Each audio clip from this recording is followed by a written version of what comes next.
Welcome back to this week's episode of Reverence for Reverie.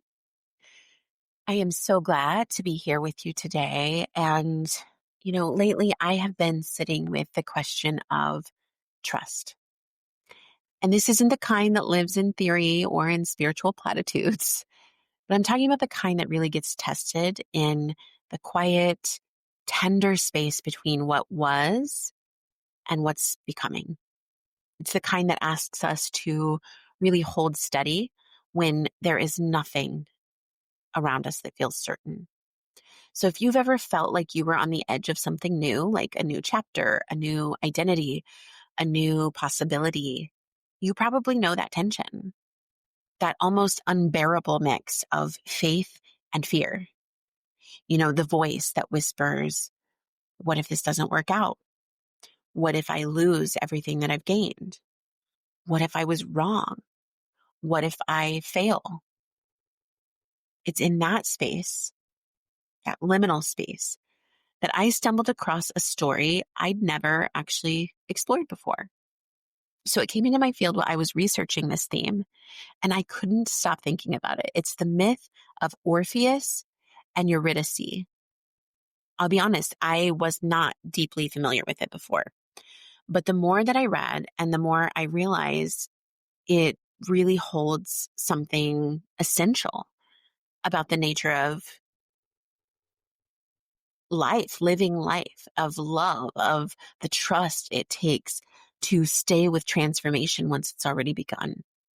So I'll tell you a little bit about it. So Orpheus was said to be a poet, a musician, a mystic. His songs were so beautiful that even the stones wept. I don't know what that means, but it sounds really intense, right? He had the rare gift of moving both gods and mortals with sound. And he fell in love with Eurydice, whose name, interestingly, means wide justice or broad truth. She was the light of his life. But not long after their wedding, tragedy struck. Now, some stories say that she was bitten by a serpent and died instantly. Others say she simply slipped away, vanishing into the shadow world before he could actually reach her. So he's heartbroken, and he can't accept her loss. His grief becomes something sacred, so powerful, so consuming, that it opens a portal between worlds, and he decides to descend into the underworld itself, the realm of Hades, to find her. Now, the story says Orpheus's music softened even the heart of Persephone, queen of the dead. Moved by his devotion, she and Hades granted him a very, very rare mercy. Eurydice could return with him to the world of the living, but there was a condition. She would have to walk behind him as they climbed the long, dark tunnel toward daylight, and he must not look back until they had both reached the surface. So this was a test of faith. And it wasn't a faith in the gods, but of the unseen, trusting the unseen.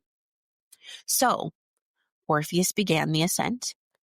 He's guided only by the faint echo of her footsteps behind him. And step by step, he climbs, the light slowly growing ahead of him. His heart, of course, must have been pounding with hope, and maybe even with some fear. But as he neared the surface, doubt began to whisper. What if she isn't really there? What if the gods deceived me? What if I've been walking alone all along? And in that single, fragile moment, right there at the edge of the light, he turned, and she was gone, drawn back into the shadows of the underworld forever. Ugh, terrible. So, I don't think that this story is about punishment, but it is about the fragility of trust, the way that our faith wavers when what we really love moves out of sight. Every creative act, every initiation, every new chapter in our lives asks us to do exactly what Orpheus could not do, to keep walking forward without proof that what we love will make it to the other side of that transformation with us. And that is the hardest part, isn't it? The in-between, It's that part where we can't yet see the results of our work. And we're not sure if what we've been building is actually even taking shape. I've certainly been there many times myself. When we look back, it's rarely out of curiosity. It's usually out of fear. Fear that the progress that we've made is not real, or fear that the change is not going to last, or fear that if we stop watching or managing, or if we stop holding it all together, we're going to lose everything that we've ever worked for. And from an analytic lens, that moment of looking back is something that we do all of the time. It's the pull of the unconscious towards the familiar, the part of us that longs for the old pattern, the known suffering over the unknown, the certainty of what we've already survived, even when it's not helpful to us. Because even when that old way hurts, at least it is ours. At least we know its texture and its timing and its story. Change, even when it's beautiful, carries loss with it. And the mind, which is brilliant and protective, but it's also afraid, will do almost anything to avoid that loss. It will question, delay, retreat, rationalize. It will look back just to be sure. And that's the tragedy of Orpheus. His glance certainly wasn't a failure. I mean, it was heartbreaking. It was the most human gesture of all, this desperate attempt to cling to what he loved rather than to trust what was becoming. And we all do this. We reach for the old job, the old relationship, the old identity. And it's not because we want to go backward, but it's because our nervous system craves familiarity. It does not yet know that safety can exist on the other side of transformation too. So when we're looking back, it isn't proof that we're weak. It's proof that we care. It's proof that something sacred is in motion, is indeed happening. And we're trying to make sense of the distance between who we were and who we're becoming. And I think there's another way to look at this moment too. Not just like fear or a compulsion to repeat something, but as something deeply human and developmental. What I'm thinking of is when a baby is playing peekaboo, and when you cover your face with your hands, the baby does not know that you're still there. In that moment, you've actually disappeared from existence in their perspective. And when you reappear, it's like their whole body lights up with relief, right? Because for them, it's a reunion. Yay, you're still here right in front of me, right?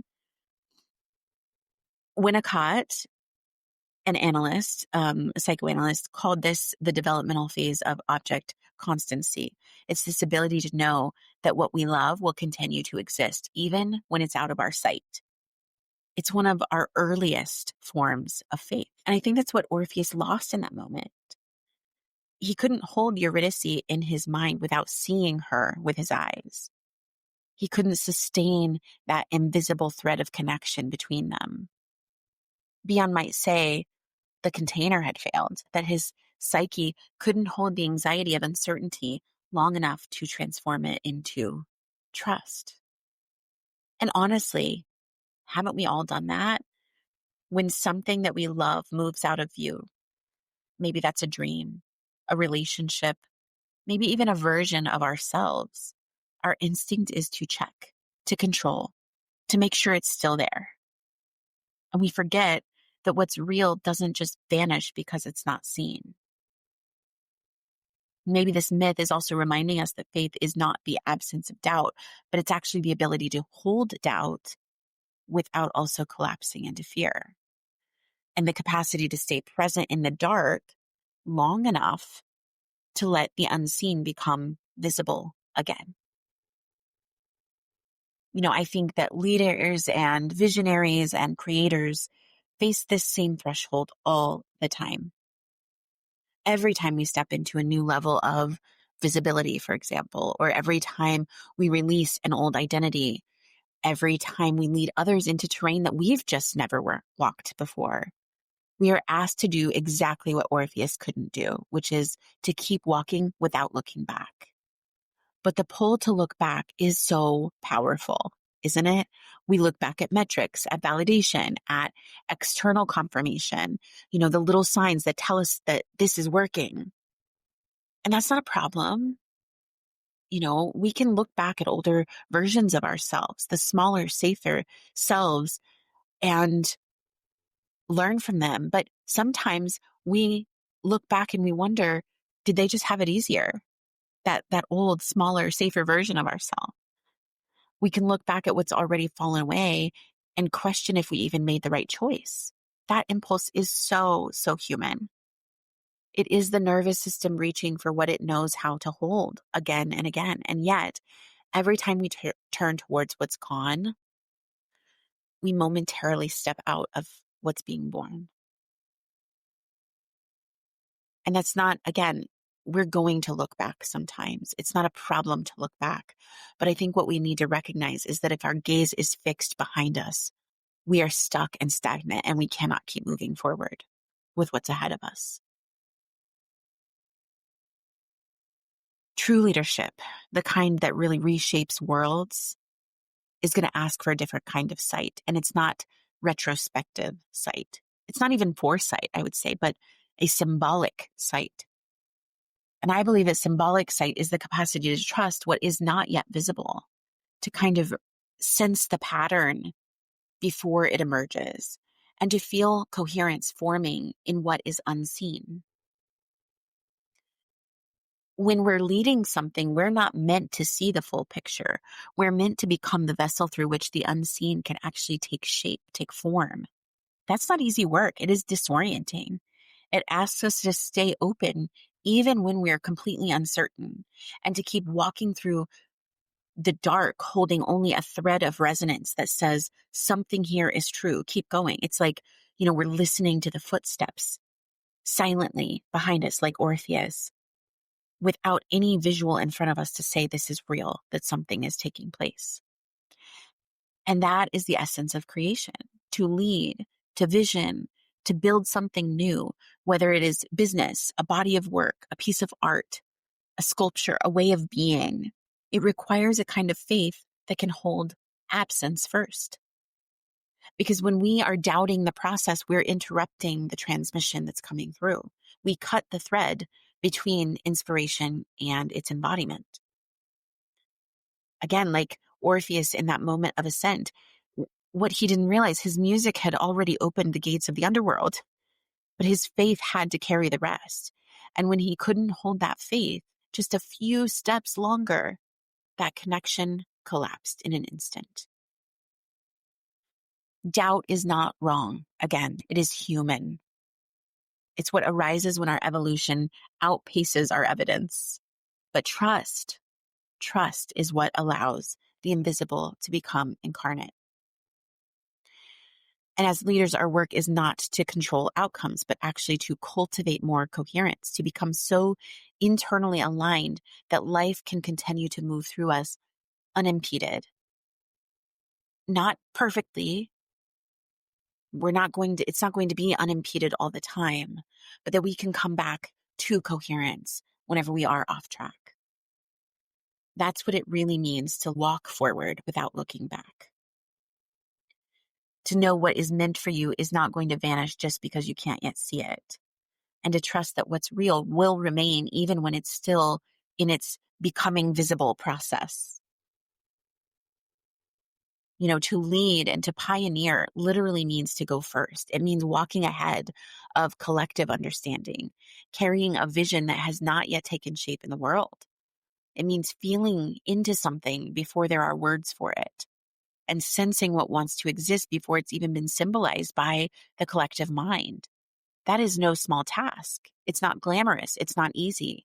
It's often very lonely because by definition, no one else can see what you're seeing yet. To be a pioneer is to walk at the edge of the unknown, where language can break down and intuition has to take over. And it's to live as a bridge between worlds, where you're translating this sort of invisible into form, or the ineffable into an embodiment.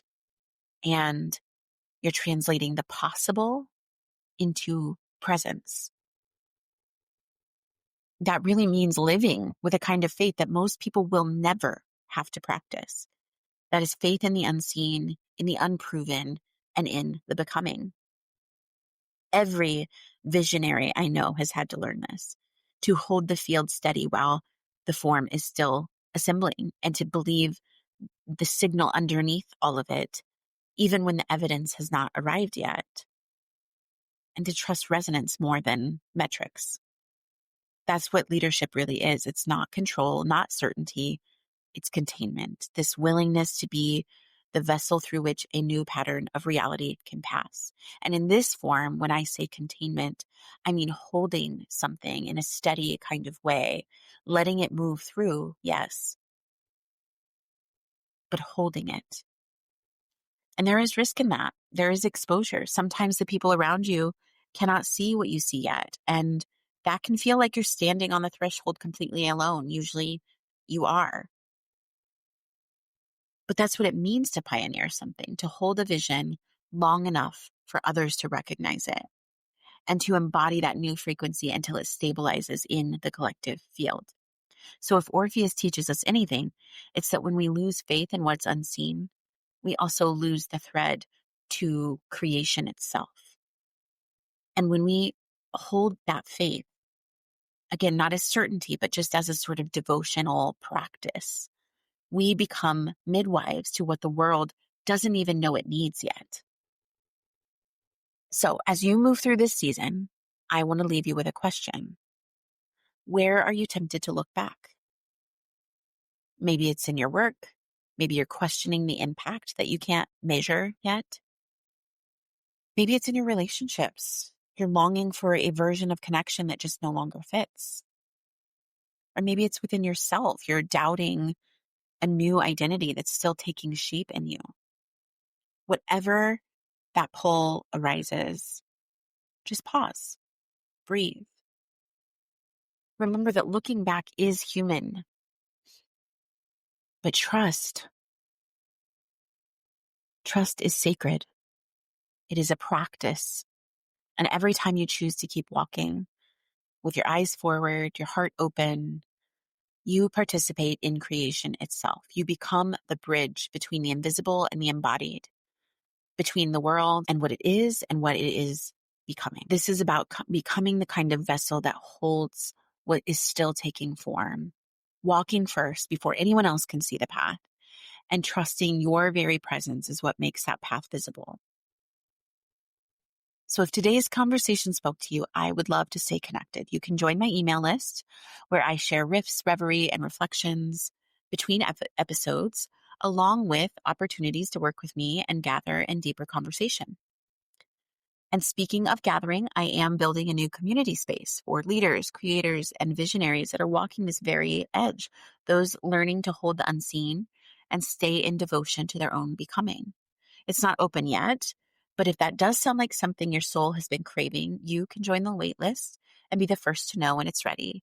All of these links will be in the show notes. And if you found this episode meaningful, I would love for you to share it. Send it to a friend.